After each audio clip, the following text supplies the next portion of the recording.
Okay, sige po. Nasa chapter 12 na po tayo ng Matthew.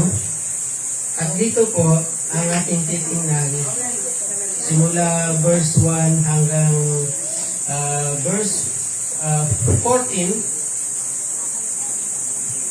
Ito ay patungkol sa araw ng Sabat o yung araw ng pahinga. So, dalawang tagpo ang ipinakita dyan ni Mateo, ang pagpitas ng grains ng trigo sa field at ang pagpapagaling sa loob ng sinagoga sa araw ng Sabat. Ayan. Ito ba ay pagsuway? Ito ba ay disobedience sa araw ng Sabat?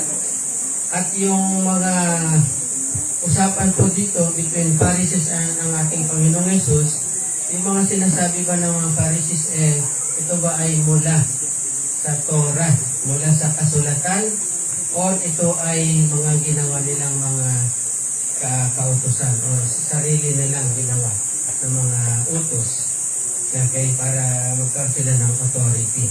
So, yun yung ating mga titingnan. And anong kaugnay ng Sabbath day, paano natin ito maisa-celebrate sa ating panahon ngayon? Kasi, sabi sa Exodus 20,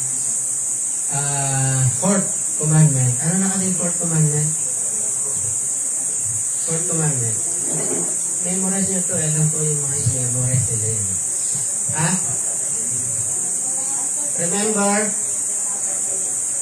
Remember the Sabbath day and keep it holy. So, how can we keep the Sabbath day holy? Ito ba yung kailangan Sabado tayo nagsisimba? Kasi sinasabi ng iba, linggo kayo nagsisimba, hindi yan maka-Diyos, maka-satanic. Sabi nga nila, satanic daw kasi linggo kayo nagsasamba, dapat Sabado. Diba? Sabi nila. Pero, yun ay titingnan natin dito sa chapter na ito. But first, gusto ko makita natin na sa chapter 11, napag-aralan natin, yung mga napag-aralan natin doon, especially sa verse 28 at saka 29 ng chapter 11, sinabi ni Jesus, o binanggit ni Jesus ang isang imbitasyon, panyaya. At ano yung panyaya na yun? Come unto me, all of you who labor. Ito ay imbitasyon na parang, kumbaga, sinasabi ng Panginoon Jesus, alikay dito, matuto kayo sa akin. In other words, maging disipulo ko kayo. Ako ang magtuturo sa inyo. Yan, kasi pinaliwanag natin yun na, kumbaga, ang Matthew 11:28 kasi ay ginagamit yan sa, halimbawa, napapagod ka, yung ang dami mo na napagdaan ng problema, ang dami nang napagdaan ng naranasan na iba't ibang uri ng sitwasyon sa buhay, kahirapan sa buhay. Kaya ngayon, para sa iyo itong Matthew 11:28, come off to me, all of you are weary. Ayun, di ba? Nandun yung weary. Pero itong salitang ito ng ating Panginoon Jesus is patungkol sa mga burden na ipinapagawa sa kanila sa mga Israelita ng mga religious leaders noong time nila. Ano yung mga burden na yan? Kailangan nagpapasting ka 3 times a week, kailangan nananalangin ka 3 times a day, morning, noon, and night, yung mga ganon, and many more. Of course, kasama na dyan ang napakaraming mga alituntunin patungkol sa Sabat. Okay? Mamaya titingnan natin yan. So, kumbaga, sinasabi ng Panginoon Jesus sa Matthew 11:28 and 29, hindi kayo sa akin kayo mag-aral, sa akin kayo matuto, sa akin kayo maging disipulo. Bakit? Kung mapapansin nyo din, sa chapter 11, sinabi niya na ang nakakaalam sa anak ay ang ama. Tama? Only the Father knows the Son, and only the Son knows the Father. Okay, ang anak ang nakakaalam kung sino ang Ama. So, ibig sabihin, ang Panginoong Yesus ang nakakakilalang tunay kung sino ang Diyos Ama. At dahil kilala niya ng tunay ang Diyos Ama, hindi ba niya maituturo ito ng tama sa lahat? Naranasan niyo ba yung nagkaroon ka ng problema, halimbawa sa ventilador? Sabi niya, asawa ko, halika nga, tingnan mo yung ventilador, sira. Eh yung asawa mo, wala siyang alam-alam sa ventilador. Ay, ganun ba? Kaya ko yan. Binuksan niya. Kinalas-kalas niya lahat. Mamaya, nakaupo na lang doon na ganun. Tinanong mo, ano nangyari lahat? Sira na to, sabi niya, hindi ko na alam ibalik. Bakit? Kasi binigay mo doon sa hindi nakakaalam. Yun din ang sinasabi dito ng ating Panginoon Jesus. Bakit natin tinitiwala yung kaalaman, yung knowledge patungkol sa Diyos Ama sa mga hindi na nakakaalam? Eh sabi ng Panginoon Jesus, no one knows the Father except the Son. Okay, ang anak, ang nakakilala sa Ama, at kanino pa? Ang makakaalam lang sa Ama ay kung sino yung ipapakita ng anak. Okay, kung kanino niya ito sasabihin o kung kanino niya ituturo. Kaya sabi niya, take my yoke, for my yoke is easy. Okay, ibig sabihin ng take my yoke, yung pasanin mo ang aking pamatok, ang ibig sabihin ay matuto ka sa akin. Ito ay, yung take my yoke, ito ay idiomatic expression kasi na ginagamit ng mga Pharisees noon. Take my yoke meaning learn from me. Sabi niya, actually pinaliwanag ng Panginoon Jesus doon, sabi niya, pasanin ninyo ang aking pamatok, matuto kayo sa akin. Yan. So, ngayon, ang Panginoon Jesus, hindi lang naman siya nag-iimbita na come on to me, all of you, take my yoke and learn from me, kundi ang sinasabi pa niya ay, for my yoke is easy. Ano sa Tagalog yun? Magaan ang aking pasanin. Magaan or madali. Okay? Bakit siya madali kaya? Bakit kaya siya madali? Bakit magaan ang mga alatuntunin ng Diyos, ang ating Panginoong Hesus, taliwas sa mga ipinapagawa ng mga Pharisees? Kasi sa Matthew 23, simula doon sa verse 4, babasahin ko na lang po, huwag na kayo pumunta doon. Matthew 23 verse 4, sabi dito ng ating Panginoon Jesus, ang kausap niya dito yung mga Pharisees. Nagpapataw sila ng mabibigat na pasanin sa mga tao, ngunit ni daliri, sabihin, ni daliri ay ayaw nilang igalaw upang tumulong sa pagpasan sa mga iyon. Ibig sabihin, nagpapataw sila, nagbibigay sila ng napakaraming mga ipapagawa sa mga tao, religious activities. Okay? Kaso lang sila mismo, hindi naman nila ginagawa. Hindi nila mismo ginagawa ito. Subalit sa Panginoong Yesus, ang sabi niya, my burden is light. Ibig sabihin, madaling dalhin yung kanyang pamatok, magaan yung pasaning ibibigay niya sa atin. Sa 11 verse 30. Bakit kaya magaan? Bakit magaan?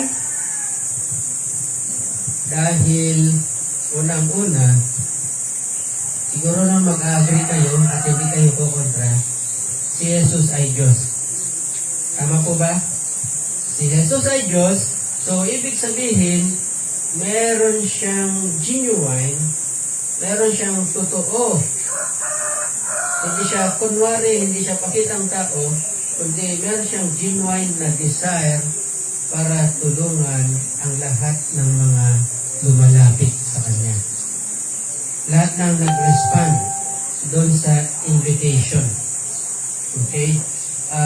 My burden is light, sabi niya, lahat ng nag-respond doon, meron siyang talagang desire na tulungan sila. Tulungan na para sumunod at bigyan ng karangalan ang Diyos Ama. Okay, yan ang talagang puso ng Diyos. Tandaan po natin, yan ang puso ng Diyos. Para tulungan ang tao para tulungan tayo na maging na maibalik. Di ba nilikha tayo according to the image of God, pero nasira yon dahil sa kasalanan. Now gustong ibalik ng ating Panginoong Hesus yung bagay na yun, na maging maibalik yung image na yan. Yan yung kaya merong plano ng salvation or yung tinatawag natin na redemption. So, nangyari ito kailan nangyari yung ating redemption? Kailan nangyari yung ating kaligtasan? Kailan nangyari yung tetelestai? Kailan nangyari yon? Nung siya ay naipako doon sa cross. Siya ay bumaba dito sa lupa in a humble person. Nagpakumbaba siya, taking the form of a servant, pero yung kanyang obedience ay even unto death, hanggang kamatayan, ang kanyang pagsunod. Philippians chapter 2. Okay, nasa Philippians chapter 2 yan. Verse 5 hanggang verse 8. So, ibig sabihin, bakit siya magaan? Una, hindi lang si Jesus ay Diyos. Pangalawa, ang lahat ng ito ay ginanap na. Ano na kasi yung ginanap na? O naganap na? It is finished or tetelestai. Hindi na, tapos na po yung kanta. Okay. In-accomplish na ng ating Panginoong Yesus everything na i-require doon sa kautusan. So, ngayon, sa pamagitan ng ating pananampalataya, sa pamagitan ng biyaya ng Diyos, yung ginawa ng Panginoon Yesus doon sa cross, na i-credit ngayon sa atin. Tama? Okay, yun ang ngayon, sa chapter 11 pa rin, balik tayo doon, nabanggit ni Jesus ang salitang pahinga. Okay? Sa verse 28, sabi niya, I will give you rest. Sa verse 28, rest meaning kapahingahan sa mga pasanin na iniatang sa atin ng mga religious o iniatang sa kanila ng kanilang mga religious leaders.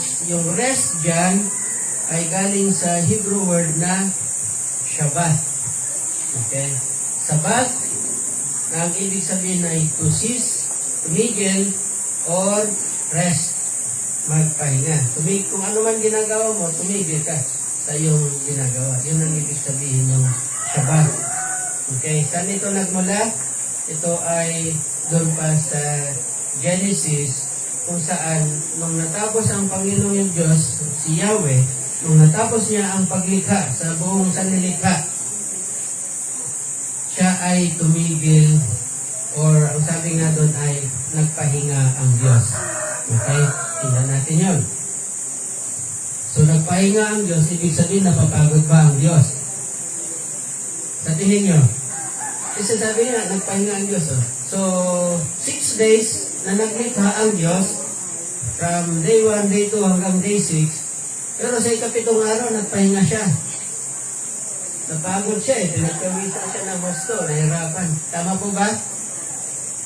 Hindi. Nagpahinga siya dahil wala na siyang lilikhain.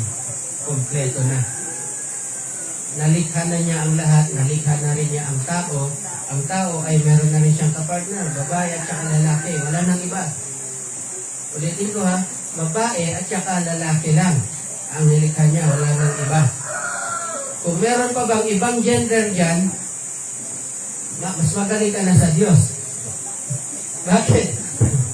Kasi sabi ng Diyos, babae lang at lalaki ang nilikha niya. Ngayon, kung dadagdagan mo pa yon, parang sinasabi mo, mas magaling ka pa sa Diyos. Kasi may iba pang mga gender eh. Okay? So, pag-isipan natin yung bagay na yun. Ngayon, sabi ng Panginoon, sa Genesis, nagpahinga siya on the 7th day dahil natapos na, kompleto na ang sanlilikha, at hindi lang yun. Nag-reflect siya sa kanyang creation. At alam niyo ang sinabi niya sa kanyang creation? About nililikha niya, ang sabi niya ay, it is good. Napakaganda. Naglikha siya ng sun, moon, naglikha siya ng mga puno, ng mga hayop, ang sabi niya, it is good. It is good. Lahat ng nilikha ng Diyos ay maganda. It is good. Ito nga. So ngayon, ang ikapitong araw ay Sabado. Okay, ulitin ko ha, hindi po napapalitan yung ikapitong araw. Ang ikapitong araw pa rin, or last day of the week ay Sabado. Ano yung first day of the week? Sunday. Okay? Sunday. First day of the week ay Sunday. Kaso lang, naging holiday kasi ito eh. Saturday, Sunday ay holiday. So ngayon, ang Monday is first day of working days. Unang working day ang Monday. Ayan. So, ulitin ko ha, para hindi tayo malito. Ang last day of the week ay Saturday. Ang first day of the week ay Sunday. Ang Monday ay first day ng working day. Okay. Ayan, so klaro na yan. Ang tanong, bakit kung last day of the week pala ay Sabado at doon, yun yung araw na nagpahinga ang Diyos, hindi ba dapat Sabado rin tayo nagsasamba? Ang Sunday ay yun yung nagiging araw ng pagsamba natin. Ito ay mula pa sa Book of Acts. Na from the time na Book of Acts hanggang ngayon, first day of the week nagmimit ang mga alagad dahil sineselebrate nila yung araw ng muling pagkabuhay ng ating Panginoong Hesus. Ang resurrection po ay hindi Saturday. Walang resurrection Saturday. Tama? Kundi resurrection Sunday. Ayan. So sa Sunday tayo nagse-celebrate. Now, ito ay kinuha ng husto. Naging strict dito ang mga Pharisees nung time ng ating Panginoong Hesus. At sa kanilang pagiging strict dito, gumawa sila ng napakaraming mga Sabbath rules. Okay, ang dami nilang mga ginawang Sabbath rules, and naka-category yan, at least 39 na category. Ano yung 39 na categories na yon? Di ko babanggitin lahat, pero from cooking, mula sa pagha-harvest, sowing, plowing, planting, pati sa pagbubuhat. Okay, binigyan nila lahat ng category ang mga yon. At alam nyo ba, sa reaping, halimbawa sa reaping, pag-harvest, kasi madidiscuss natin dito. Sa reaping ay yung pagpitas or pagputol ng anumang mga tumutubong halaman. Halimbawa, yung pumitas ka ng bunga ng mangga. Okay, sa araw ng Sabat, bawal yon. Bakit? Kasi ito ay work. Nagiging work. Okay? Yung pumutol ka ng damo. Masama ba yon? Depende kung ano yung damo pinuputol mo.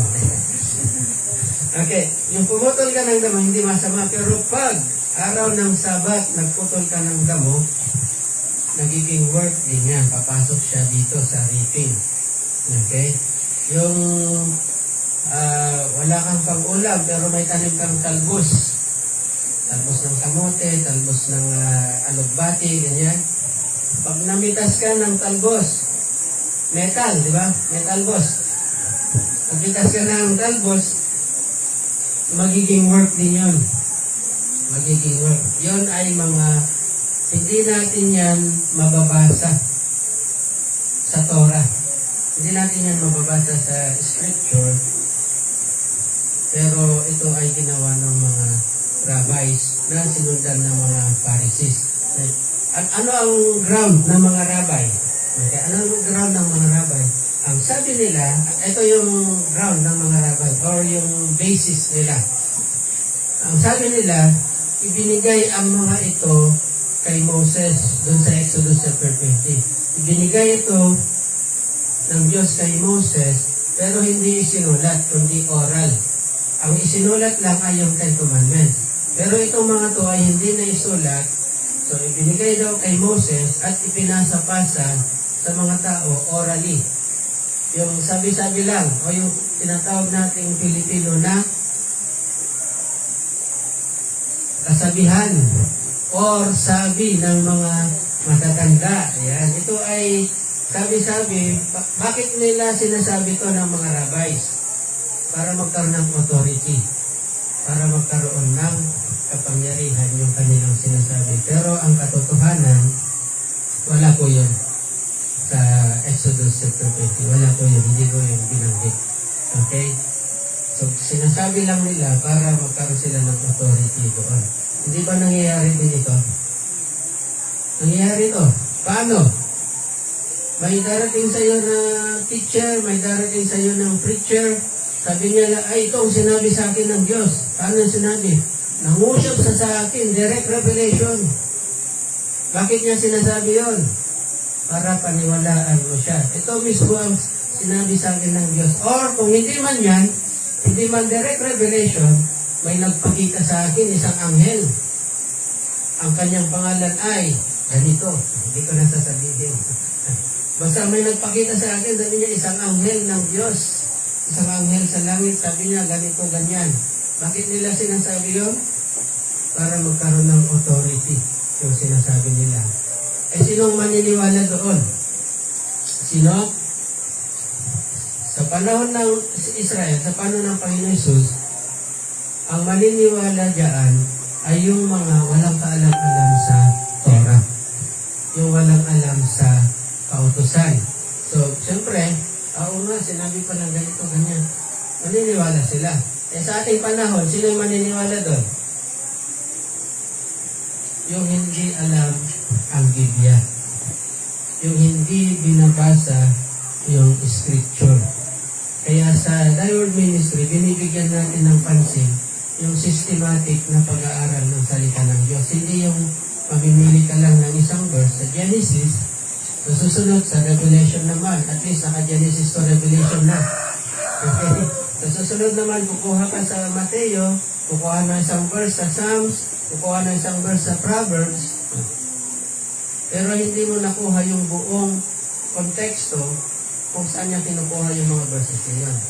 So, yun ang duty ng verse by verse, chapter by chapter, book by book yung pag-aaral. Kasi unti-unti nalalaman natin kung ano yung kabuuan talaga, yung nilalaman.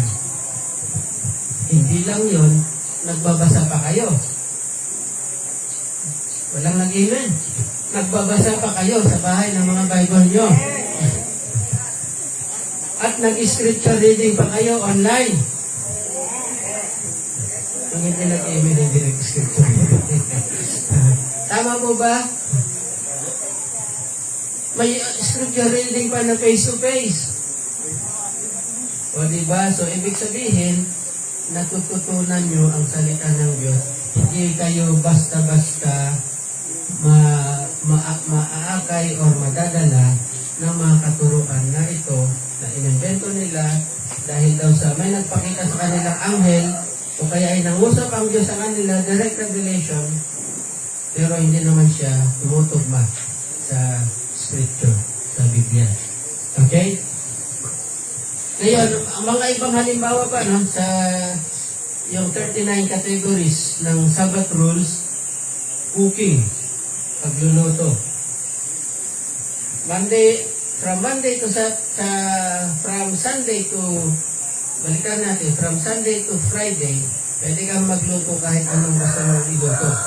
Pero pagdating sa Sabbath, hindi ka pwede magluto ng ulam, ng kanin, hindi ka pwede mag-bake ng tinapay.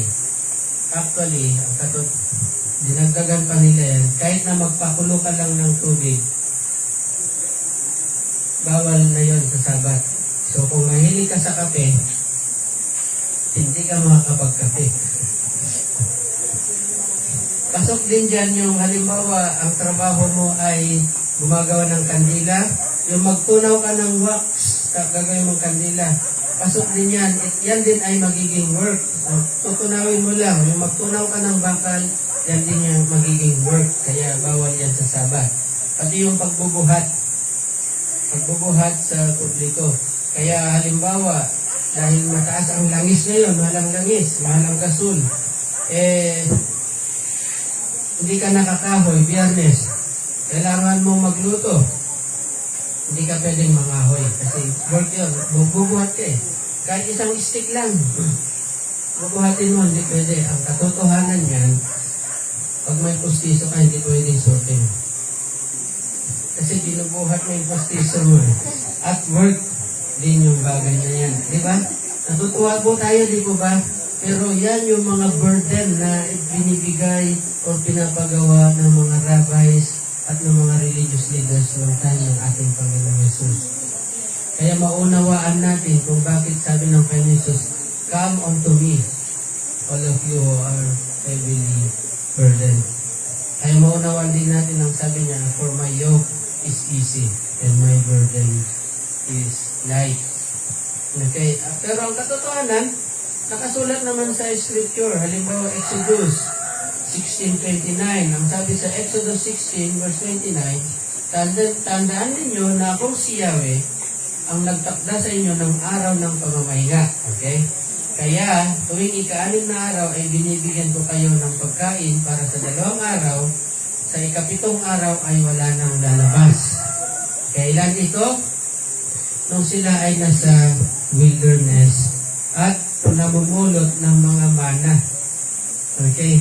So, araw-araw mayroong mana. Lunes, hindi ka pwedeng kumuha ng sobrang mana.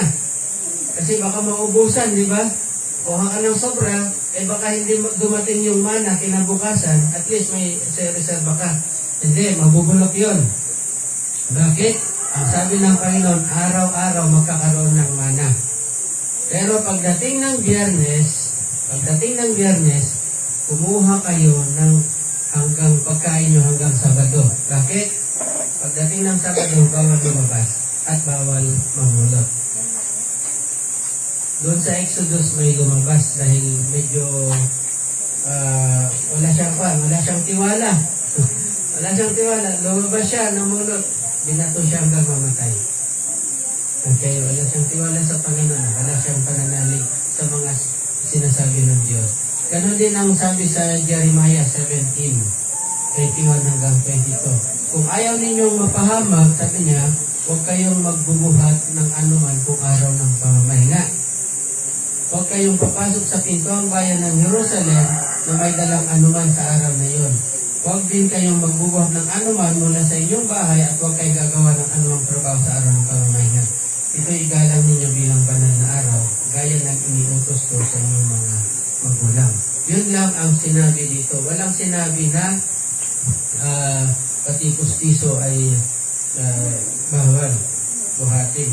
Okay? Magiging work. Ang titingnan natin, simula verse 1, kailangan pansinin natin ito. Ang panahon iyon, dumaan si Jesus sa Bukrin, kasi may 2 tagpo dyan. Sa segment na to hanggang verse 14, una ay yung pagpikas ng mga trigo, pangalawa ay yung pagpapagaling sa loob ng sinagoga sa araw ng Sabat. So, ang panahon iyon ay dumaan si Jesus sa Bukrin ng mga trigo ng araw ng Sabat. Okay? Araw ng Sabat, araw ng pahinga. Bakit dumaan sila doon? Ngayon, nagugutom sila. Sinong sila? Yung mga alagad. Nagutom ang kanyang mga alagad at nagsimula silang kumitas ng mga uhay at kumain. So, alam niyo yung uhay, sino nang nakasubok nun? Baka siya akong uring tsaka akong telang. No? Yung pipitas ka ng butil ng palay. Nung bata kami, ginagawa namin yun. Pipitas ka ng butil ng palay at igagano mo sa kamay. Sino nakasubok nun? Si Daisy siguro. Gagano mo sa kamay, tapos siyempre lalabas yung butil. Isusubo mo na yan. Diba? Panamis-namis yun kasi bagong pitas eh. Oo. Parang yung guman. Tama, parang guman. Yan, parang guman, no? Yung guman, medyo malambot-lambot ang hanapan. Yan. So, para sa Hudyo kasi, batas ng mga Hudyo, okay, sa Deuteronomy, wala namang problema kung kumuha ka o pumitas ka ng mga uhay, yung mga butil. Basta huwag kang gagamit ng, ano tawag doon? ng panggapas. Kalawit na yun nakapagandang, hindi man kay kamatayan yan, panggapas. Pwede kayong pumitas doon sa mga kanto-kanto ng palayan, di ba may mga corner yung palayan. Pwede kang pumitas, pero huwag kang gagamit ng panggapas. Okay? Para sa mga mahihirap po yung mga yon talaga. Okay, sa mga manlalakbay, mga foreigners, ito ay batas ng Panginoon. Pero, hindi Sabat. Pero ito ay araw ng Sabat, nagutom yung mga alagad, pumitas sila, at alam niyo po ba, para sa mga Pariseo, nung nakita nila yun ay work. Bakit? Harvesting yun eh. Nag-harvest sila, hindi lang sila nag-harvest, na yung kiniskis nila, hinarvest nila, nagkiskis pa sila. Okay, so yung lahat ng yun ay mga work. Kaya sabi ng mga Pharisees, bawal yung ginagawa ng mga alagad mo, hindi yan pinapahintulot na gawin sa Sabat. Okay. Subalit, sinabi ng Panginoon Hesus, sabi niya, hindi niyo ba nabasa yung ginawa ni David nang nagutom siya at ang kanyang mga samahan? Itong tagpong ito na sinabi ng ating Panginoon Hesus kung paano pumasok siya, verse 4, sa bahay ng Diyos at kumain siya ng tinapay na handog na hindi pinahintulot na kainin niya o ng mga kasamahan niya, kundi ang mga pari lamang. Ang tinutukoy dito ng Panginoong Hesus ay yung showbread. Diba sa tabernacle, kasi nung time ni David, wala pang templo. Yung tabernacle pa lang ang meron. Sa tabernacle, merong lamesa doon, yung golden na lamesa. At doon sa lamesa doon, merong 12 na tinapay, bagong bake. 12 na tinapay, ang tawag doon ay showbread or banal na tinapay. Okay, yung banal na tinapay na yun, inilalagay doon ng mga pari, ng mga Levites, sa loob ng isang linggo. Tapos papalitan na nila ulit yun ng bago. Saan nila dadalhin yung pinagpalitan? Yung iba ay sinusunog as a burnt offering sa Panginoon. Pero yung iba naman ay pagkain ng mga priest. Pagkain ng mga pari. Pero papalitan muna nila. Hintayin nila ng 7 days, papalitan nila iyon ng bago. At yun yung kinain. Dahil ito ay pagkain na, pag-aari na ng mga pari, walang problema kung ibigay man ito ng pari sa kung sino yung nangangailangan. Pansinin nyo, doon sa 1 Samuel, ito ay tagpo sa 1 Samuel, chapter 21, na si David, tumatakbo siya, tumatakas siya kay Saul. Si David dito ay inanoint na siya na hari ni Samuel. Yun lang ayaw niyang agawan si Saul ng trono. Okay? Ayaw niyang agawan si Saul, kaya nagtatago siya kay Haring Saul.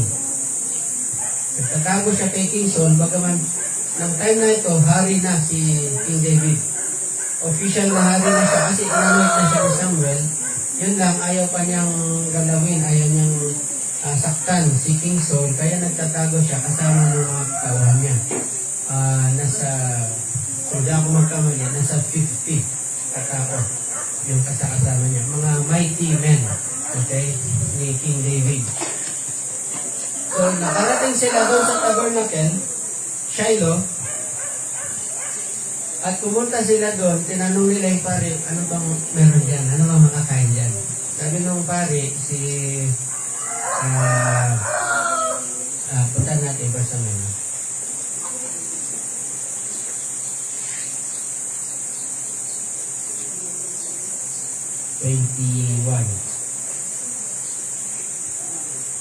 Ahimelech, kaya pumunta si David doon sa Nob, at yung pari doon ay si Ahimelech.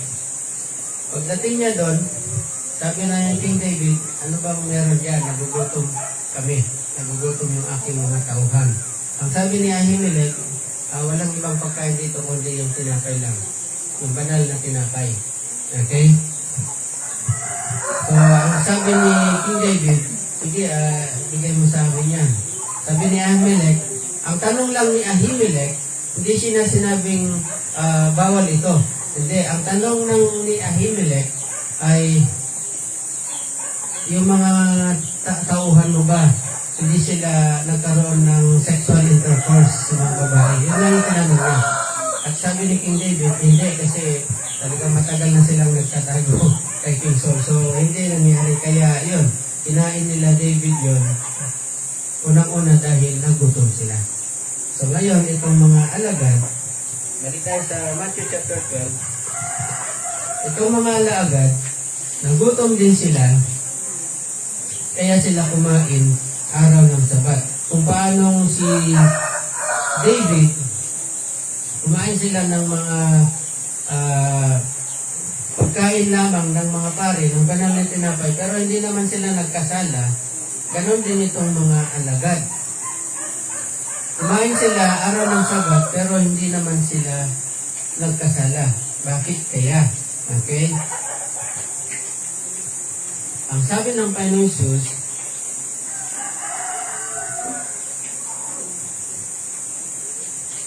verse 5, o hindi ba ninyo nabasa sa kautusan kung paano sa mga araw ng Sabat ay ginalanggalang ng mga pari sa templo ang Sabat at hindi sila nagkasala. Ibig sabihin, sa araw ng Sabado, doon pinakamaraming trabaho ang mga pari.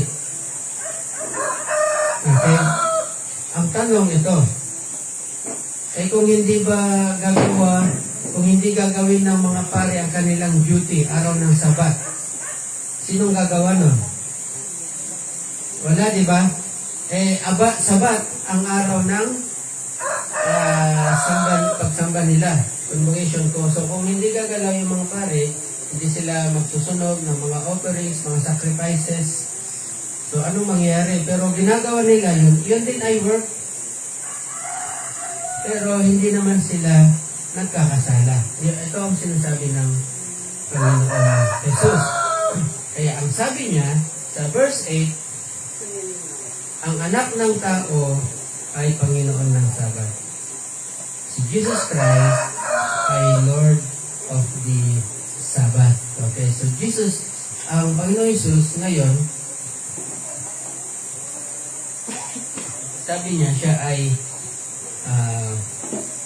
Lord, ito ng Sabat. Ang katotohanan, kung hindi natin ma-discuss ngayon, ay magkakaroon tayo ng part 2 na ito. Gusto kong i-discuss kasi yung si Jesus Christ, ang tunay na Sabat. Ibig sabihin, ang tunay na pahinga ay ang ating Panginoon. Ayon sa Hebrews, pero i-discuss natin siguro later on yun. Pero gusto ko nang pansinin itong word na sabi niya, sapagkat ang anak ng tao ay Panginoon ng Sabat. Pero bago yan, ay nalaktawan ako sa verse 6. Okay, ito verse 6. Bago niya sinabi na ang anak ng tao ay Panginoon ng Sabat, sa verse 6, ngunit sinasabi ko sa inyo, isang higit na dakila kaysa templo ang narito. There is one, sabi ng Panginoon sa English, there is one greater than the temple. Verse 6. Ano ang ibig sabihin ng Panginoong Yesus, yung greater than the temple? Ano bang napag-aralan natin patungkol sa ating Panginoong Yesus? Matthew chapter 1. Sino daw ang Panginoong Yesus sa Matthew chapter 1? Siya ay ang Emmanuel. Ano ibig sabihin ng Emmanuel? God is with us. Okay? So ngayon, ano ngayon kung God is with us? Siya yung Emmanuel. Ano yung God is with us? Gusto kong ipaunawa muna ito, no? From the time ni Adan tsaka ni Eva, pansinin nyo, walang altar. Tama? May nabanggit ba sa Genesis na time ni Adan tsaka ni Eva may altar? May tabernacle ba? May templo sa time ni Adan tsaka si Eva? Wala, di ba? Meron bang araw ng pagsamba sa time ni Adan tsaka ni Eva? Wala din. Bakit? Kasi personal nilang nakakasama ang Diyos. Si Adan tsaka si Eva, personal nilang nakaka-fellowship. Ibig sabihin personal, face-to-face. Hindi siya online, face-to-face. Face-to-face nilang nakaka-fellowship ang Diyos, Adan and Eva. Gusto ba natin mangyari yung ganun ulit? Okay? Pero, from the time na nagkasala si Adan at saka si Eva, sila ngayon ay napalayo sa Diyos. Ang tao, from that time on, ang tao ay napalayo sa Diyos. Now, from the ancient, ang mga tao noon, para makapagsamba sa Diyos, nagsusunog sila ng hayop. Kasi kailangan ng dugo para magkaroon ng redemption. Sabi nga sa Hebrews ay, without the shedding of blood, there's no redemption of sin. Okay, so ngayon, ang mga tao ngayon, ng time na yon, nag-offer ng sacrifice, pero gumagawa sila ng tinatawag na altar. Okay, so ang kinaugalian nila noon, nagtatayo sila ng altar, kung saan nagpakita ang Diyos, doon magtatayo sila ng altar at doon sila nag-o-offer. Pumupunta sila at walang ibang lugar. Halimbawa, si Abraham, nung nagpakita ang Diyos kay Abraham doon sa Mamre, kung saan yung puno, terebinth tree, gumawa siya ng altar doon at doon siya nag-o-offer ng sacrifice sa Panginoon. Ang ibig sabihin ng offers ng sacrifice, ibig sabihin doon siya nag-worship sa Diyos. At para makapag-worship siya, kailangan mo nang may mag-shed ng dugo. At yun ay mga hayop. And even si Jacob, maalala niyo si Jacob nung tumakas siya kay Isaac. Bakit kasi siya ay Isaac? Kay Iso, ba't kasi siya tumatakas kay Iso? Kasi dinisit niyo si Iso eh. So, yung blessing, instead na kay Iso napunta sa kanya. Ngayon, tumakas siya, pumunta siya sa pamilya ng kanyang nanay. At sa kanyang paglalakbay, doon sa tinatawag na Bethel, nagpakita ang Diyos sa kanya doon sa pamagitan ng hagdan, na yung hagdan na yon ay may akyat baba ng mga anghel. Tinawag niya yung lugar na yun na Bethel, at kung saan siya nahiga, yung bato na ginamit niya sa kanyang unan, yun ang ginawa niyang altar at nagsamba siya doon. Kaya kilala yung salitang Bethel. So, yung altar. Pero 400 years later ay naging slave ang mga Israelita. Saan? Saan sila naging alipin? Sa Ehipto. Naging alipin sila sa Ehipto. May nangyari bang redemption sa Egypt? Sa Exodus? Oo o wala? Yung malakas? Meron? Hindi, oo o wala? Merong nangyaring redemption. Ano yung paano na-redeem ang mga Israelita? Sa pamamagitan ng dugo ng tupa, Passover lamb, na ipinahid nila doon sa hamba ng pintuan. So, sino man na nandun sa tahanan na yon at merong dugo ng tupa na nakapintura sa hamba, lalaktawan niya. So, nagkaroon sila ng redemption. Okay, ngayon, pinalabas sila ng Diyos out of Egypt. Nagkaroon ba sila ng water baptism ng mga Israelita sa Exodus? Nangyari ba ang water baptism o hindi? Sure kayo? Nangyari ba? Tumawid sila sa Red Sea. Tumawid, hindi Jordan River, Red Sea. Tumawid sila sa Red Sea, sa gitna ng dagat. Di ba sila lumubog? Lumubog sila pero nahati ang tubig. Yun ay symbol ng water baptism. Binanggit yun ni Paul sa kanyang book, I think Romans. Okay. So, na-redeem sila sa pamamagitan ng blood of the Lamb at nag-undergo silang lahat, buong nation. Nag-undergo sa water baptism. Okay. And then comes Exodus chapter 20. Ibinigay ng Diyos ang kautosan sa bundok ng Sinai, anong nangyari sa baba ng bundok? Anong nangyari? Ang mga tao ay sumasamba sa gintong guya na ipinagawa nila kay Aaron. Bakit? Kasi na-redeem na sila sa Egypt, sa slavery sa Egypt, pero yung paraan ng pagsamba ng Egypt, dala-dala pa rin nila. Gusto nila ng Diyos na nakikita na hawakan. Nagpagawa sila.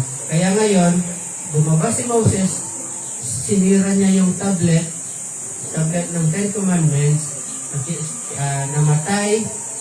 Kung babasahin mo yung kwento doon, namatay ang napakaraming tao. Bumalik siya ulit, but this time, nag-utos ang Diyos na gumawa ng tabernacle. At sa loob ng tabernacle ay merong Ark of the Covenant. Yung arko. Para saan kasi yung arko? Yung arko ay sumisimbolo sa presensya ng Diyos na kasakasama nila. Okay. Kumbaga, yung Ark of the Covenant ay yung presence ng Diyos or yung God with us. Okay, nakukuha nyo? So, the Ark of the Covenant ngayon ay yung presence ng Diyos na sinabi kasi ni Moses, if you will not go with us, hindi kami alis, sabi ni Moses. Okay? If your presence will not go with us, kaya ngayon, eksakto yung sukat ng mga Ark of the Covenant. So, habang naglalakbay sila, dala-dala nilang Ark of the Covenant, walang nakakakita nun kasi balot na balot. Kaya huwag niyong sasabihin na, ang Diyos na nagpagawa ng idol, yung cherubim, di ba? Na dalawa magkaharap. Wala pong nakakakita doon, wala pong nakakahawak doon. Okay? So, ngayon, naglalakbay sila kasama ang presence ng Diyos. Or yung salitang, God is with us. And then, tapos na yung tabernacle. Pagdating sa time ni David, nangusap ang Diyos kay David, magtatayo ako ng templo. Pero hindi na itayo ni David yung templo. Si Solomon ang nagtayo ng templo. Anong meron doon sa templo sa Jerusalem? Nandun pa rin yung Ark of the Covenant na sumisimbolo sa presence ng Diyos. So yung templo ngayon, ang nagsisimbolo, nandoon ang Diyos. God is with them pa rin. Yung presence ng Diyos nandun dahil doon sa templo.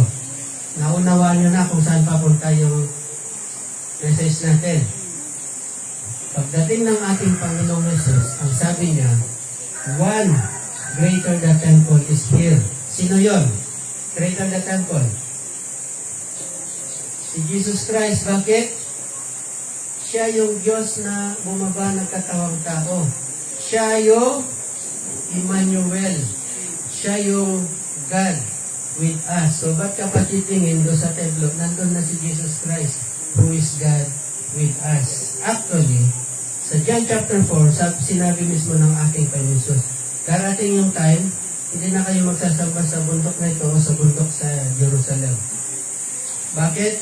So, God is, mag-worship kayo in spirit and in truth. So, God is spirit. Wala nang lugar.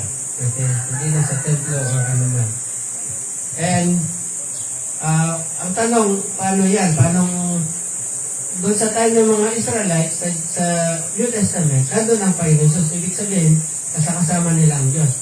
Eh ngayon, wala nang Panginoon Jesus. Bumalik na doon, nakaupo na doon sa kanang trono ng Diyos. Masasabi pa rin ba natin na God is with us? Sa tingin nyo? Oo o hindi. Pag nandito yung dalawang atin, sabi niya, oh. Hindi sa oo, hindi sa hindi. Oh. Okay? Kasama natin ang presensya ng Diyos sa pamamagitan ng Holy Spirit.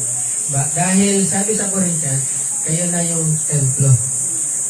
Kayo na yung templo ng Holy Spirit. So God is with us pa rin sa pamamagitan ng Holy Spirit. Kaya kailangan natin yung Holy Spirit. Now, the one greater the temple is here. Si Jesus Christ at kasama natin yung kanyang Holy Spirit and here. So ano ngayon? Ah, ano nga yung point natin? Jesus Christ, ang point ng ating Panginoong Hesus na yung ultimate goal ng Sabbath ay i-promote yung totoong rest. Kasi oras na, hindi na natin madidiscuss yun. Discuss natin sa susunod na linggo. Ang point ng Panginoong Hesus is, yung Sabbath kasi was to promote yung totoong rest and not burden. Pero yung mga Pharisees, nagbigay sila ng napakaraming burden sa araw ng Sabbath. Okay? Ang concept na ito, syempre, hindi mula sa Pharisees. Stricto lang na pinapatubad nila. Ito ay galing sa mga naunang mga rabbis sa kanila. But, of course, yung itong mga rules na ito ay hindi man nag-i-exist sa Torah. Okay? Sa Torah or sa Pentateuch. No? Hindi siya nag-exist. Ito ay ginawa ng mga tao. Ito ay mga naging oral tradition o kasabihan. At ang purpose na ito ay magbigay ng burden sa mga tao, pero nagbibigay naman ng authority sa mga religious leaders. Bakit authority? Kasi sila yung nagpapatupad eh. Kung hindi mo tinupad, ano mangyari sa'yo? Hindi ka makakapasok sa templo. Is either ma-excommunicate ka or ma-suspend ka ng ilang linggo o ilang buwan. Hindi ka makapunta sa templo. Nagkakaroon sila ng authority dahil sa mga rules and laws na ito. At kung i-allow nyo, ito ay tinatawag na religion. Ano ang religion? Mga kautusan, mga ipinapagawa na wala naman sa Bible pero ginawa ng tao. Mga rules na ginawa ng tao. Yun ang religion. Kaya ang pinopromote ng Panginoon Jesus ay hindi religion. Ano? Relationship. Okay? So, ngayon, kung ang pagsunod sa Diyos para sa iyo ay hindi siya magaan, kundi mas lalong nagiging burden. Hindi siya nagiging joy, kundi para bang nagkakaroon sa'yo ng bigat sa iyong kalooban. So which means na you are in the wrong place. You are in the wrong faith. Kung ang pag-attend sa church, halimbawa yung prayer meeting, burden ba yung prayer meeting? Pananalangin, nagiging burden ba sa atin? Magiging burden yon kung lahat kayo ay dapat pumupunta sa prayer meeting. Magiging burden yon kung yung hindi dumalo sa prayer meeting ay hindi maliligtas. Diba? Pero kailangan ng prayer meeting, di po ba? Pero sa atin, hindi natin ni-impose sa atin. Kasi instead na meron galak na pumupunta ka sa prayer meeting, baka nagiging burden na siya. Yung pagbibigay ng offering. Kung mapapansin nyo, hindi naman tayo nag-exhort dito ng offering. Pero may mga churches na talagang kung minsan na lang, mas mahaba na yung pag-exhort sa offering kaysa preaching ni Pastor. O mag-exhort siya ng offering para lang magbigay ka, pero hindi natin ginagawa. Bakit? Kasi dapat hindi maging burden yung pagbibigay ng tithes and offering. Dapat kusang loob natin binibigay. Pero kung ito ay nagiging burden na, ito ay hindi na siya tama. Nagiging religion na siya. Nagiging religion. Hindi na siya relasyon. So, paano tayo maibsan, no? Paano natin magiging aware doon sa mga bagay na yan? Okay?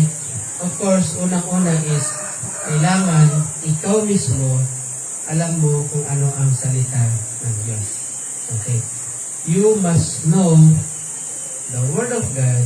Magkaroon ka ng knowledge doon sa Word of God, hindi lang sa salita, kundi alam mo, kundi in your mind, intellect, at ginagawa mo ito sa iyong puso. Dapat alam mo yung salita ng Diyos.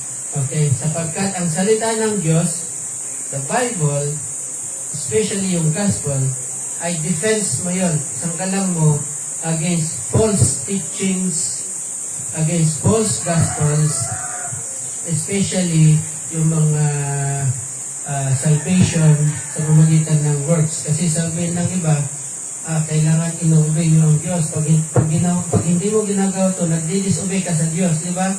Okay, dagdag na yan ng gospel. False gospel.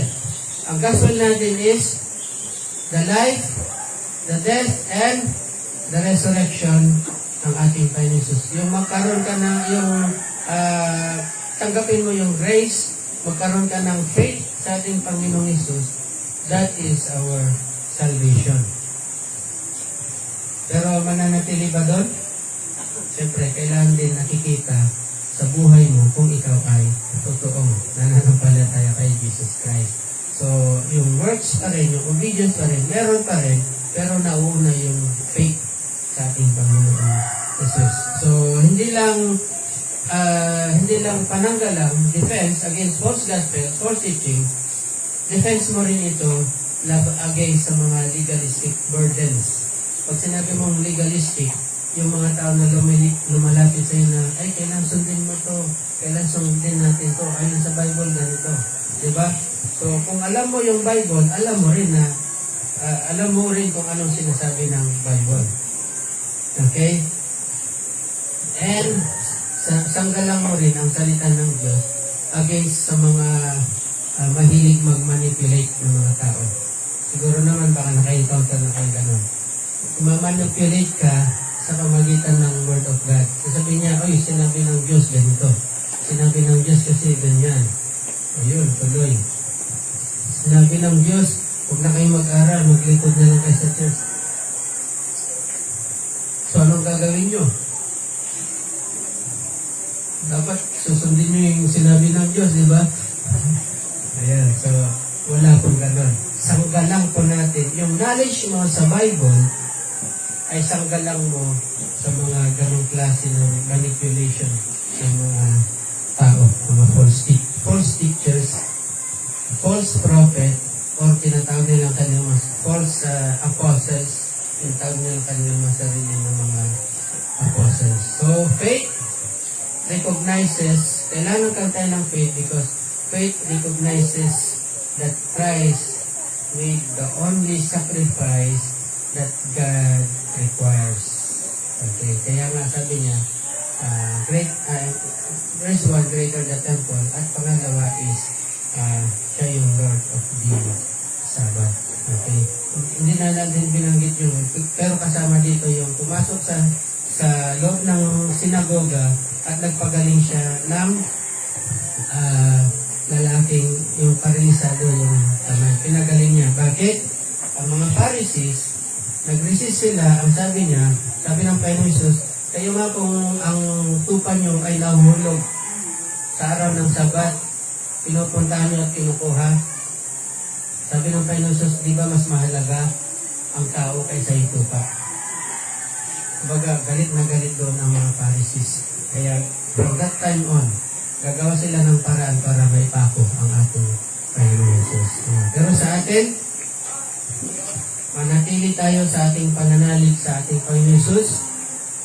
Manatili tayo na magkaroon ng desire palagi to read the Word of God. Of course, systematic siya.